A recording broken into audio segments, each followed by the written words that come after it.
Recurrence by Marian Gedrin. This is Democracy Now! I'm Amy Goodman with Juan Gonzalez. The British government's facing widespread criticism for excluding critical voices from negotiations at the UN Climate Summit. One group excluded was climate negotiators from Western Sahara, which has been occupied by Morocco since 1975. Last week, Western Sahara publicly revealed its plan to reduce carbon emissions, but their announcement was not made inside the UN summit, but at the People's Summit in Glasgow, because its negotiators aren't accredited by the UN. Meanwhile, Morocco is using renewable energy developments in Western Sahara to count towards its climate pledges. Last week, we spoke with climate change consultant Nick Brooks and Obi Bashir, the representative of the Polisario Front for Europe and the European Union. I began by asking Obi Bashir why Western Sahara was not represented at the UN summit.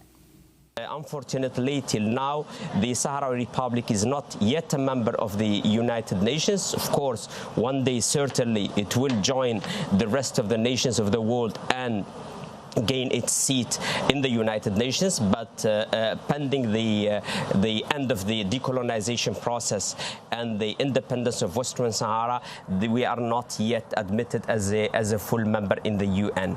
And on the basis of that condition, the Sahrawi Republic could not, unfortunately, present its NDC, nationally determined contribution to the international climate system. And that's why we are here in Glasgow. Unfortunately, Morocco is undertaking a huge campaign to greenwash its ugly face of military occupation of our territory and embark on this propaganda campaign that is friendly to the environment, using its military occupation to Western Sahara to pass through this message. We know that Morocco is now executing some projects, especially on the renewable energy, on the wind energy, but also on the solar share in the occupied part of Western Sahara, using also the assistance and the partnership with some international multinational companies such as the Italian Enel and also the Spanish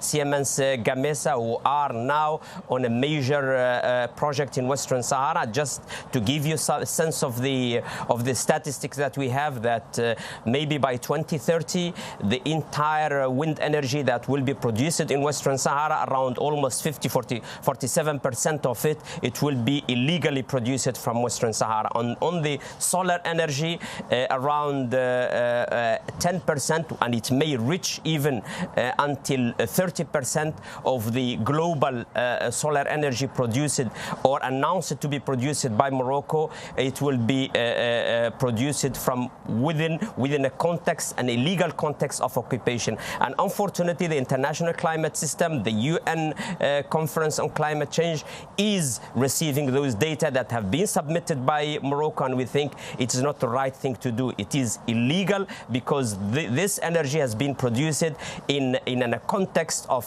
violation of the international law. The European Court of Justice, General Court of Justice, just issued its decision last month on September.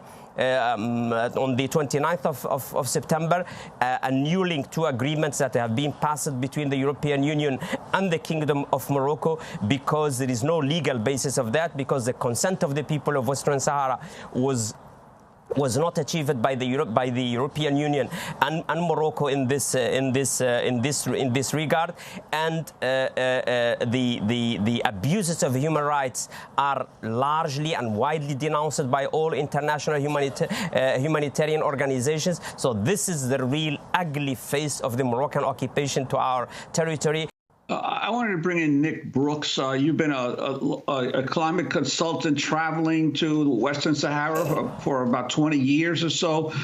Could you talk about the report that Obi mentions? It notes that the World Bank puts the offshore wind power potential of Western Sahara at 169% greater than that of Morocco. And so could you talk about the importance of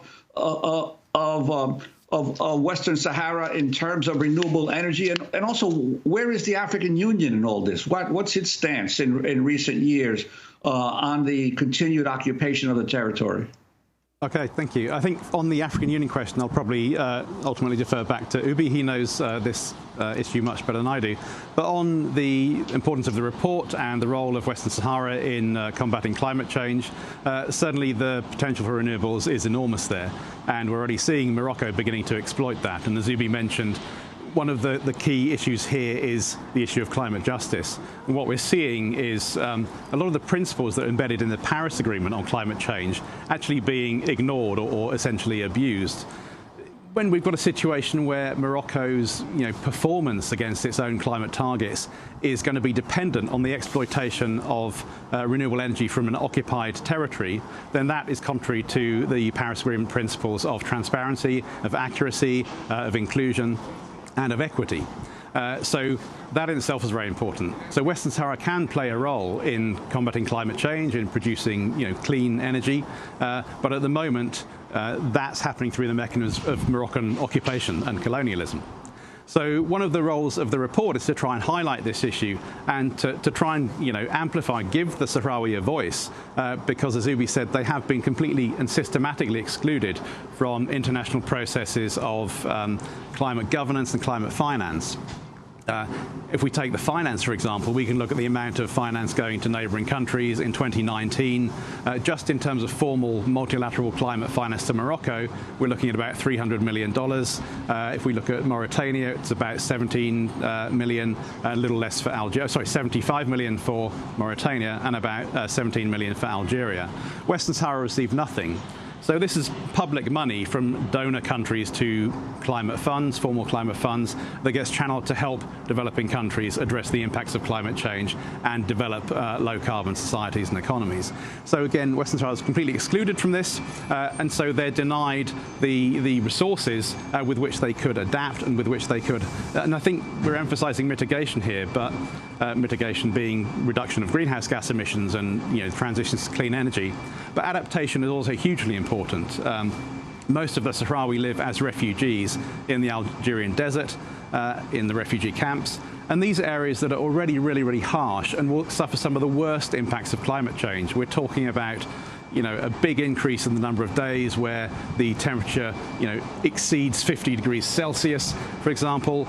That zone in a recent report was classified as being at the edge of a region of extreme risk from heat extremes, with real consequences for sort of human welfare, human mortality and morbidity. We talked about the floods as well. The Sahrawi refugee camps, while we're looking at a general reduction in water availability and increased heat, what rainfall that is coming in more intense and more extreme bursts. And so this is causing devastating floods. And one of the robust findings about the impacts of climate change is that we expect more of these intense rainfall events, increasing flood risk. Let me respond to the question on the African Union. As you know, the Sahara Republic is a member of the Organization of the African Unity since 1984, and Morocco withdrew as a sign as a position to protest against our admission. But then Morocco tried from outside to influence on our position and failed because of the commitment of all African countries behind the cause of the Sahrawi people, the cause of the people that are struggling in what is known inside the African Union as Africa's last colony, which is Western Sahara. And in 2017, Morocco decided to submit a petition to be admitted in the African Union, and now is sitting side by side to the Sahrawi Republic. We thought that we are by then, in 2017, in a similar scenario like the one that Morocco was doing with Mauritania by the end of the 60s and the beginning of the 70s, where started contesting the membership of Mauritania in the Organization of the African Union, but ended up accepting it. We thought that after the era of contestation, Morocco would have been now in the era of wisdom. But unfortunately, that was not the case, and Morocco is still on the same in the same policy of not only occupying Western Sahara, military occupying, abusing the human rights of the people, plundering the natural resources of the territory, but at the same time defying any international attempt to decolonize the territory and to organize the referendum of self-determination that has been promised to the Sahrawi people and constitutes until now the only way to settle the conflict in conformity with the international law.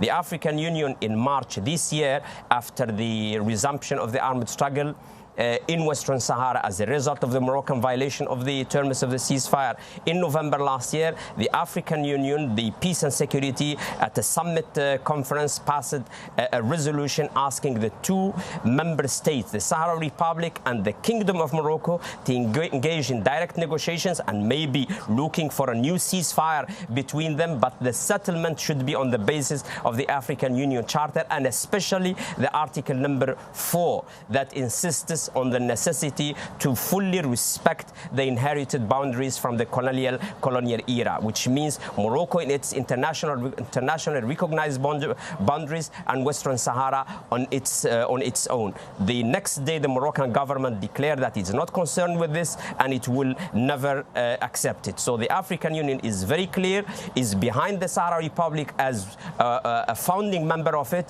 and now we are really expecting within the UN system, within the Security Council, that the voice of the Africans will be heard.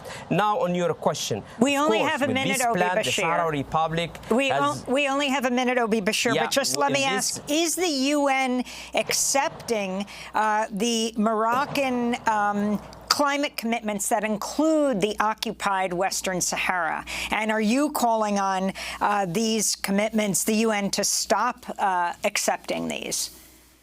Exactly. That is one of the major calls that we are making here, that the United Nations Conference on Climate Change should exclude and refuse to give credit to any data, any projects that are generated in Western Sahara, because they are generated within a context of a military occupation that the UN has refused to endorse. That's the position of the international community, that's the position of the UN, and that's what the international legality is saying. So the international climate system shouldn't operate in a different way from the international system.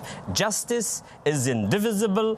It goes for the political settlement of the conflict, but also it goes for the legal status of the territory. And we are asking for a climate justice. Climate justice will involve that Western Sahara, the data on Western Sahara, should be excluded from the Moroccan reports, because Western Sahara has never been part of Morocco. That's the UN stand.